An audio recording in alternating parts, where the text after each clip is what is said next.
there's a lot of very clever technology here in terms of customer interface with the vehicle. The last example I'll give you is that this is an aluminium vehicle. There's a host of benefits to us in building the car from aluminium. The aluminium is recycled. It gives us a real weight advantage in the class. We think this car is 150 kgs lighter than its closest competitor. That means that the car is efficient. That, coupled with the recyclability of the aluminium, gives us a strong environmental message with XJ. But also you take away that weight and it has an obvious and positive effect on performance. It's a very, very strong monocoque shell, so again a very safe car for the occupants, but that strength gives us great body stiffness, which adds to that dynamic drive that I mentioned before. The final thing I want to point out, and it's not necessarily something that we've talked about a lot with Jaguar, but I think it's very important that I make this point. In 2009, you're all very familiar with the J.D. Power's survey. In 2009, Jaguar was voted joint first in terms of vehicle reliability. So out of every single vehicle on sale and monitored and surveyed in the US, our brand, Jaguar, came out on top. And that's a phenomenal result. On top of that, Jaguar also came out on top in the survey that covers the owner's experience, how positively the owner's experience was with the vehicle. So we had a phenomenal result. We do not do a similar survey here in the Middle East. I have a very strong level of confidence that if we did, then we would get a very similar result. Okay, that's enough from me. We're absolutely delighted that Ian has come out from the UK to join us for the launch here in Dubai. I'll hand over to Ian and he'll take the opportunity just to talk you through the work that he's done, and I look forward to that. In the meantime, a short film, but thank you very much for your time and thank you for coming over. Thank you.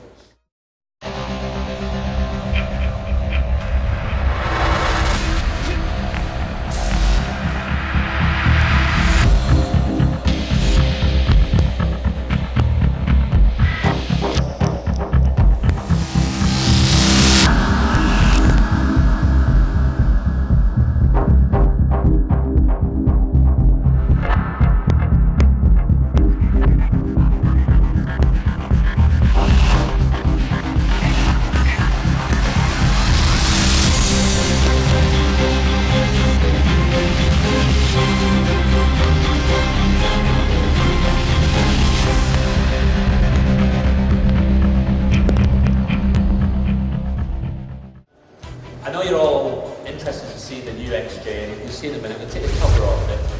I'm going to spend a little time talking about the style and design of the car. And so bear with me, and just listen to me for about 10 to 15 minutes on the actual design. And why do we want to talk about the style of the car? Well, really, the style of a Jaguar is reason for being, and I think is one of the most important differentiators for a Jaguar over and above our competitors. A couple of notes on the design philosophy, though, generally in this car. There's two particular things that I am very proud of in the XJ. The first is that it's a third car of the trilogy of the XK, the XF, and now the XJ, the cars that my team have been responsible for. And really it confirms exactly where Jaguar is going in the future. It's taking Jaguar proudly into the 21st century.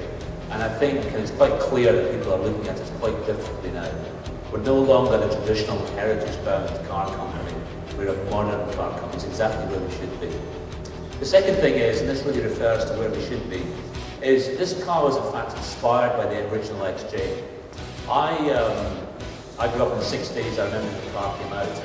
And at the young sort of teenage years, I was really taken by the original XJ in 1968.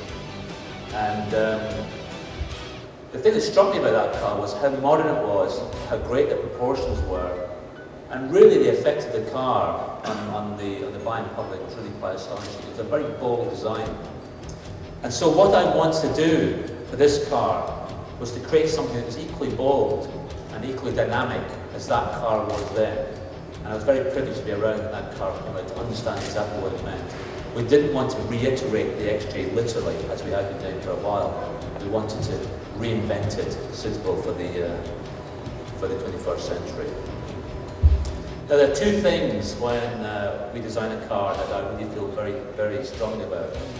One is a sense of order in design. That means there shouldn't be any ambiguity with the lines or the surfaces. And that's very much what Jaguar is about. We'll talk about that in a moment. And also a sense of clarity in design as well. That statement, that boldness that original XJ had. And that sense of clarity is something that I hope that you will see in this car when we take the cover off. So with that, let's have a look at it.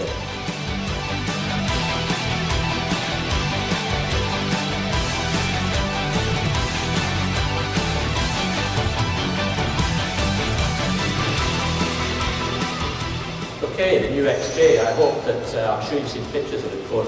If you'd like to come around this side, it'll be easier for me to talk about it. I mentioned the clarity before. I think the clarity really starts with the front end. This is a bold front end. It's got a very upright grille, as you can see, and it's quite a large grille. We're very deliberate about that. And that's offset by these very, very slim lamps. We have the technology now to create these lamps in a way that get the size of the lamps the way designers want them. Now, when we did the front end, we actually exaggerated the front by about 10% beyond our comfort zone. And I've come to discover over the years of designing cars that you have to push the boundaries of where you feel yourself as a designer when you're creating it, because when it lands at the other end, it's just about the right place. And you'll see this in the road when you see the car on the road. It really has a lot of presence. I do believe people who drive cars like this, especially around here, like to think their car has a lot of presence, especially when they come up behind BMWs. But the real clarity and the real sense of order of design for this car is in fact in the graphic of the window. We call it the daylight opening. It's designer space, DLO we call it. But this graphic here is one of the most important graphics of any car. It really sets up the whole visual architecture. And what we've done here is we've stretched this graphic visually as long as we can possibly make it within the realms of the package of the car. And what that does is simply give the car length. That's what your eye sees first in the overall architecture and dimensions of the car. This car is only a few millimeters longer than the previous one. A lot of people think it's more like 5 or 6, 7 inches, but it's actually just about the same size. It's all in this visual length, stretching as far as we could towards the back. The coupe profile is very deliberate. We had a lot of debate whether we should have a conventional 3-box car, as some of our competitors are, but we weren't going to get drawn into that metric. We want to do something that's very much part of the Jaguar performance heritage. And the coupe profile, apart from being better for aerodynamics, of course, gives it a very, very sporty look, and that was very deliberate in our part to do that. And we actually asked customers at the very beginning of the program whether we should do this or not, and they unanimously said, yes, you should do what's right for Jaguar, and this was it. This profile, of course, extends through to the back of the car and encompasses this glass roof. Being a black car, it's not so obvious. It's a full glass roof in here. Again, some great package advantage with the glass roof. It comes out over the top of the roof rather than inside the car. It allows me a few more millimeters inside for the package.